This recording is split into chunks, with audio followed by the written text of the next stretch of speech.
So the last game I bought was GRAW 2 from Ubisoft, and it just seems to me that, you know, from the number of people that complained about their interface is really horrible.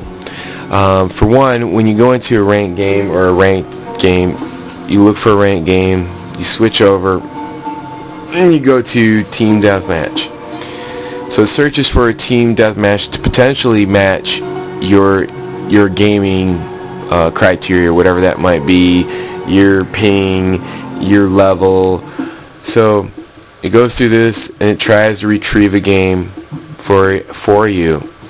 But the problem, see, and here's a lot of problems that I have with this, is that now you have someone like this who is the host right here. Now they have control over, let me mute this guy. They have control over who can be in this game. This is the problem with Ubisoft game. In other games, I would automatically, this is a quick match, I would automatically be into a game and there would be a game ready. So you can see here you have a 1, a 10, a 1, a 4, and a 7. The 10, being the host, has the ability to kick people out whether they're sitting in the lobby or in the game.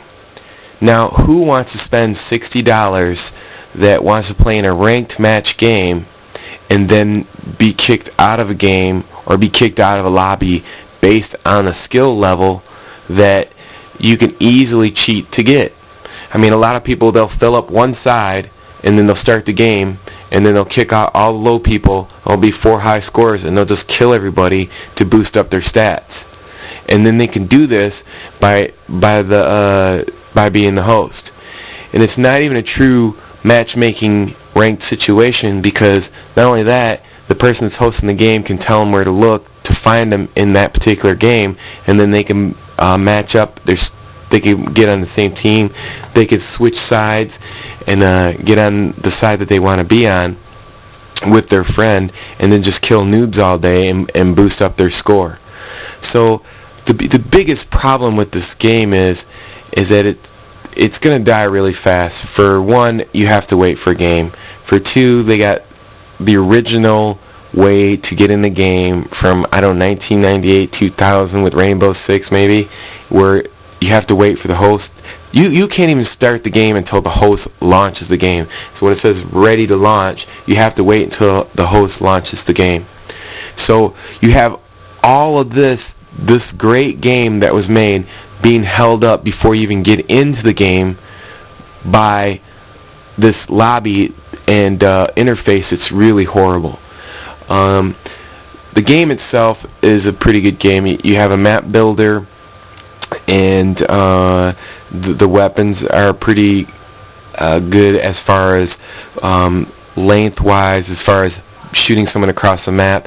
An assault rifle can't hit somebody that's way far away, so unless you have a sniper rifle. So even if you do see that person, you can't shoot that person unless your crosshairs light up red.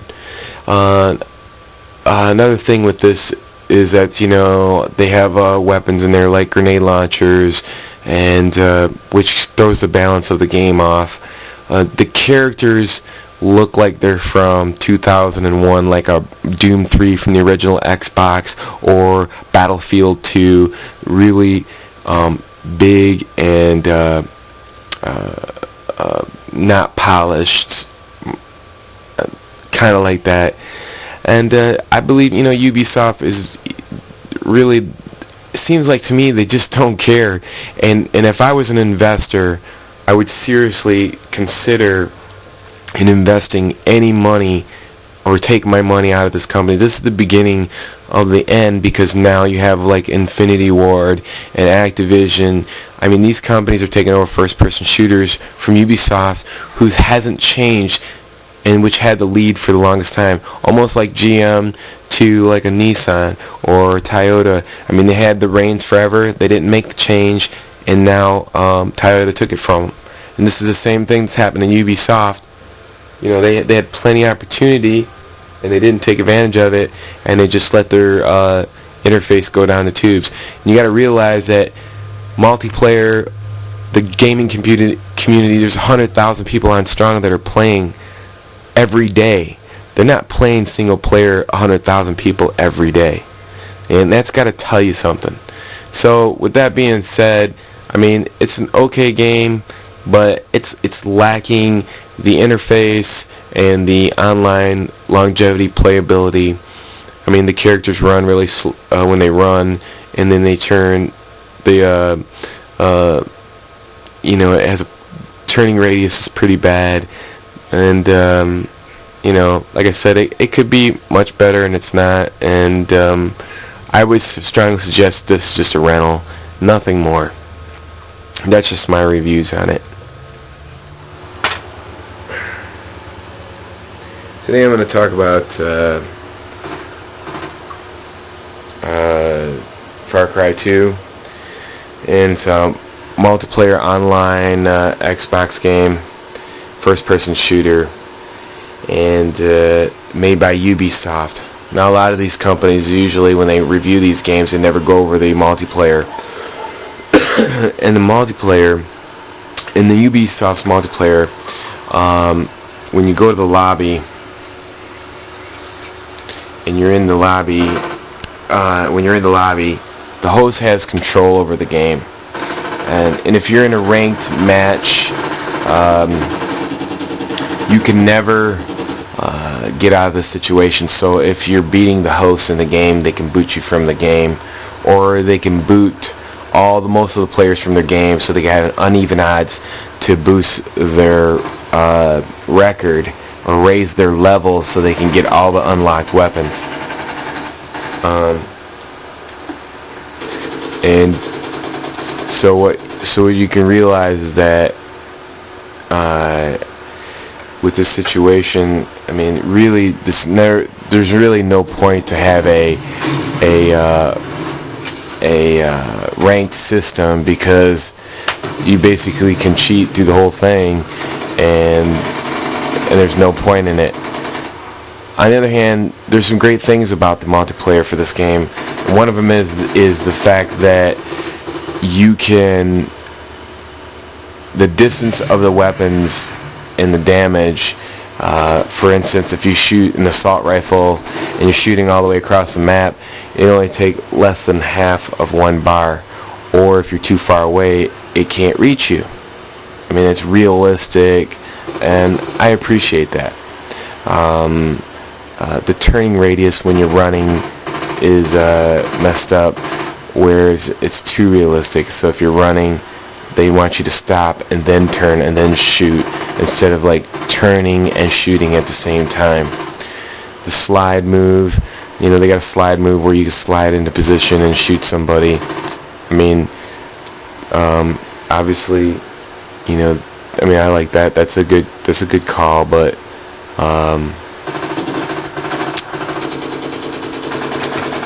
you know, the thing that I'm just watching this fight here. It's kind of cool. You get spectator mode in dedicated matchmaking, and you can watch the whole match from above. But what I also like to say is that, I mean, the game could have been a lot better as far as, you know, you think that they could come out of 1996 from the original Rainbow Six and make a multiplayer game experience to where you can just join a game and not be penalized for it if you're better than the other person, or they kick you out. And this is the big fault of this game. You know, my prediction is that it probably won't last that long. People will get up to like a level 20, and other people won't want to play them, and that'll pretty much be the end of it. And